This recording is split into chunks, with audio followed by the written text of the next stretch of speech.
नमस्कार दोस्तों, स्वागत है आपका मेरे चैनल कॉमिक्स लाइफ में। शुरू करते हैं मनोज कॉमिक्स की एक और मज़ेदार कॉमिक्स, इंस्पेक्टर मनोज और मौत का निर्माता। इंस्पेक्टर मनोज और मौत का निर्माता। कथा आशीष चटर्जी, चित्र प्रदीप साठे।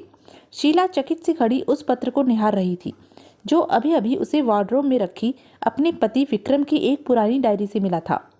यह पत्र विक्रम के पिता ने 10 साल पहले भेजा था, परंतु विक्रम ने मुझसे कभी इस पत्र का जिक्र नहीं किया। शायद वह यह समझते हैं कि मुझे आज भी उनके पिता से नफरत है। एक बार कहकर तो देखते, मैं कभी उन्हें उनके पिता के पास जाने से न रोकती। तभी विक्रम कमरे में दाखिल हुआ। अरे, तुम अभी तक बैठी हो? चलो जल्दी तैयार हो जाओ, शो का टाइम हो गया है। नहीं, मैं नहीं जाऊंगी। क्या? आज फिर तुम्हें क्या हो गया है? मैं जानती हूँ, मुझे खुश देखने के लिए तुम कुछ भी कर सकते हो। मेरे लिए ही तुम्हें अपना घर छोड़ना पड़ा, अपने पिता से नाता तोड़ना पड़ा। काश तुमने अपने पिता की बात मान ली होती तो आज तुम्हारी यह दुर्दशा न होती। मत रो शीला, तुम समझती हो मैं इसलिए दुखी हूँ कि अपने पिता की इच्छा के मुताबिक एक साइंटिस्ट नहीं बन सका, उनका सपना पूरा नहीं कर सका। नहीं शीला, मैं इस छोटी सी नौकरी से ही खुश हूँ। जानती हो क्यों? क्योंकि तुम मेरे पास हो। मेरे कारण ही आप अपने पिता को देखने तक नहीं गए, यह जानते हुए भी कि वे अपनी आखिरी सांसें गिन रहे हैं। यह तुमसे किसने कहा? अब बनने की कोशिश मत कीजिए, इस पत्र ने तुम्हारी पोल खोल दी है। ओह!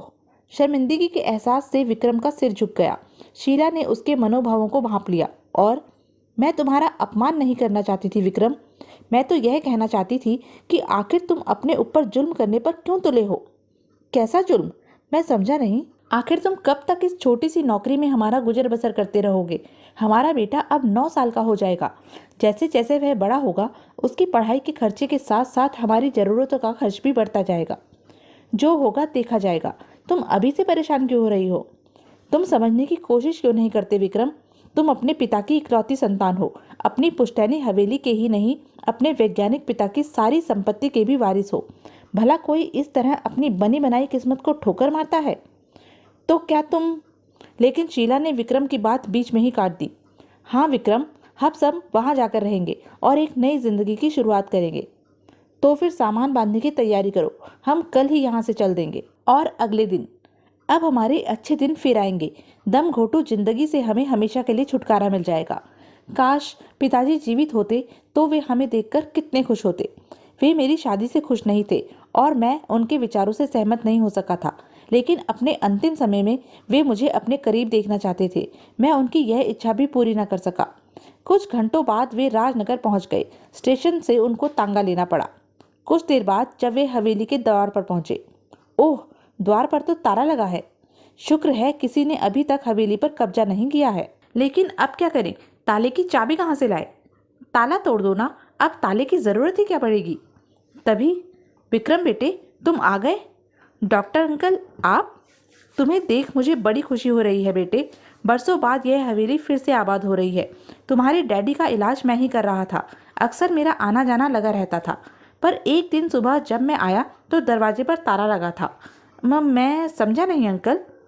शायद तुम्हारे डैडी अपने नौकर तीनों के साथ रातों रात कहीं चले गए थे, तब से आज तक दरवाजे पर ताला ही नजर आ रहा था। लेकिन अब? यानी डैडी अभी जीवित है, पर वे गए कहाँ होंगे? यह कहना तो कठिन है बेटे। मैंने पता लगाने की बहुत कोशिश की, लेकिन कुछ पता नहीं चला। तत्पश्चात औपचारिकता निभाने के बाद डॉक्टर अंकल चले गए। डॉक्टर अंकल के जाने के बाद विक्रम ने ताला तोड़ दिया और अपने परिवार सहित हवेली में दाखिल हो गया। उफ, मेरा तो दम घुट रहा है। ठहरो, मैं खिड़कियां खोल देता हूँ, फिर सफाई के काम पर लगेंगे। और फिर 2 घंटे की मेहनत के बाद चलो, रहने लायक जगह की सफाई तो हो गई, बाकी सफाई धीरे धीरे पूरी कर लेंगे। मैं तो बहुत थक गई। मुझे बहुत जोर से भूख लगी है डैडी। ठीक है, मैं बाजार से कुछ खाने पीने का सामान ले आता हूँ और तब तक मैं सबके लिए गर्मा गर्म चाय की तैयारी करती हूँ। गुड, यह हुई ना बात। शुक्र मनाओ कि मैं रसोई का बचा कुचा सामान साथ ले आई थी। पर हाँ, दूध लाना मत भूलना। नहीं भूलूंगा। इतना कह विक्रम बाहर निकल गया, लेकिन थोड़ी देर बाद जब वह लौट कर आया, अरे यह क्या, तुम्हारा हाथ कैसे कट गया? धोते समय कांच का गिलास टूट गया। मम्मी उठाने गई तो शीशा हाथ में लग गया। बहुत खून बह रहा है। आप कुछ कीजिए ना डैडी। विक्रम ने तुरंत सामान एक तरफ रखा और अपना रुमाल भिगोकर शीला के हाथ में बांध दिया। तुम ड्राइंग रूम में चलकर बैठो, मैं डॉक्टर अंकल को बुलाकर लाता हूँ। और फिर विक्रम तुरंत डॉक्टर अंकल को ले आया। जब डॉक्टर अंकल शीला की मरहम पट्टी करके चले गए, अब तुम आराम से बैठो, मैं चाय तैयार करके लाता हूँ। लेकिन रसोई में वह खून, वह भी साफ कर दूंगा। अब तो खुश? ओह विक्रम, तुम कितने अच्छे हो। विक्रम मुस्कुराया और फिर रसोई की ओर चल दिया। लेकिन रसोई में कदम रखते ही विक्रम चौंक उठा। अरे, फर्श पर फैला खून कैसे साफ हो गया? यहाँ तो खून का एक धब्बा भी नजर नहीं आ रहा है।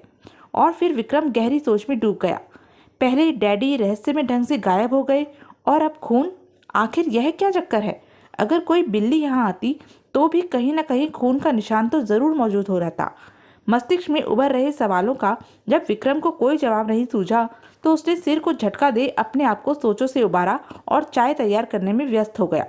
उस रात थकान के कारण विक्रम, शीला और सुधीर जल्दी ही खाने से निपटकर सो गए। लेकिन आधी रात को विक्रम अचानक घबराकर उठ बैठा। उफ, शायद मैं भयानक सपना देख रहा था। अभी वह दोबारा लेटने की सोच ही रहा था कि तभी आ आ यह कराने की आवाज़ कहाँ से आ रही है? शायद बाहर वाले हॉल में कोई है, लेकिन हवेली का दरवाज़ा एवं खिड़कियाँ तो मैंने स्वयं बंद की थी, फिर कोई अंदर कैसे दाखिल हो सकता है? लेकिन कराने की आवाज़ अब भी बराबर सुनाई दे रही थी। अतः वह उठा और दबे कदमों से दरवाजे की तरफ बढ़ने लगा। कौन हो सकता है? कौन हो सकता है? दरवाज़ा खोल विक्रम जब बाहर हॉल में पहुंचा।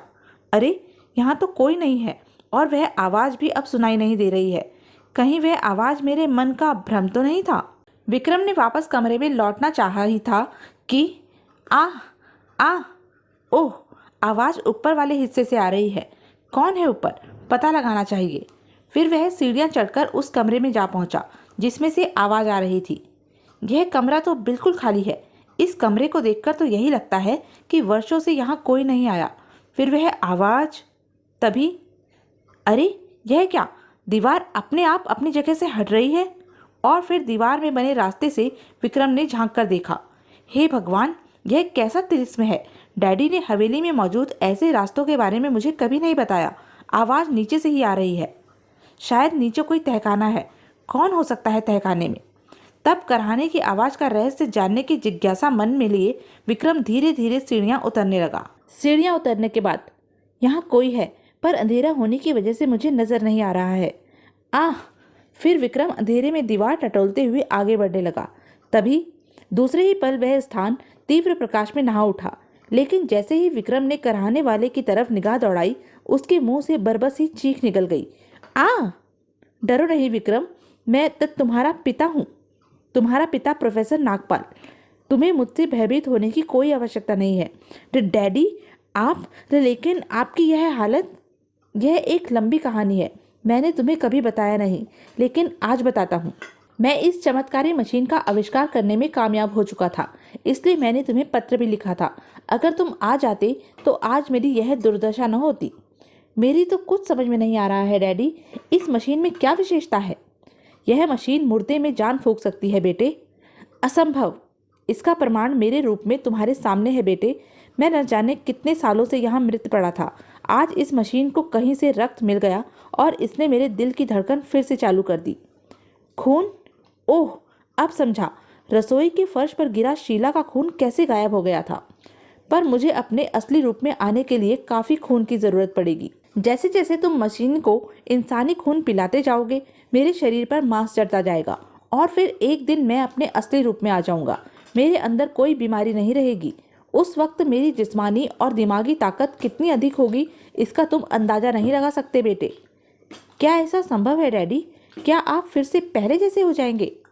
हाँ बेटे, पहले से भी कहीं ज़्यादा स्वस्थ और ताकतवर। पर तुम्हें मेरी मदद करनी होगी। बोलो, तुम मेरी मदद करोगे ना? हाँ, मैं आपकी मदद करूँगा, लेकिन मुझे करना क्या होगा? तुम्हें ताजे गर्म खून का इंतज़ाम कर इस मशीन की प्यास बुझानी होगी।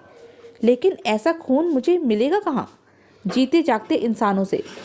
तो क्या मुझे हत्या करनी पड़ेगी? नहीं नहीं, यह काम मुझसे नहीं होगा। क्या तुम अपने पिता के लिए इतना भी नहीं कर सकते बेटे? जरा सोचो, मेरे बिना मेरे इस आविष्कार का क्या होगा? उन हजारों लाखों इंसानों का क्या होगा जिनके पास बेशुमार दौलत है, लेकिन मौत उनसे उनकी जिंदगी छीन ले जाती है। मैं उन्हें फिर से जिंदगी दे दूंगा और बदले में मुंह मांगी दौलत दूंगा। इस तरह तो आपकी मशीन की खून की प्यास कभी नहीं बुझेगी और न जाने कितने निर्दोष लोगों को अपनी जान से हाथ धोने पड़ेंगे। इसकी फिक्र तुम क्यों करते हो? तुम सिर्फ मेरी फिक्र करो बेटे, बात की चिंता मुझ पर छोड़ दो। आप अपनी दौलत की हवस पूरी करने के लिए मुझे मौत का निर्माता बनाना चाहते हैं डैडी। आपने यह भी नहीं सोचा कि अगर ऐसा जुर्म करते हुए मैं पकड़ा गया तो मेरी पत्नी और बच्चों का क्या होगा?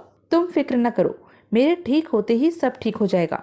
मैंने जो कुछ किया है तुम लोगों के लिए ही तो किया है। लेकिन तभी प्रोफेसर नागपाल ने विक्रम की बात काट दी। मेरी मदद करो बेटे, मैं तुम्हारा पिता हूँ। ठीक है, मैं कोशिश करूँगा। इतना कह विक्रम मुड़ा और लाइट बुझाकर सीढ़ियाँ चढ़ने लगा। अपने कमरे में पहुंच विक्रम ने सोने की बहुत कोशिश की, लेकिन उसे नींद नहीं आई।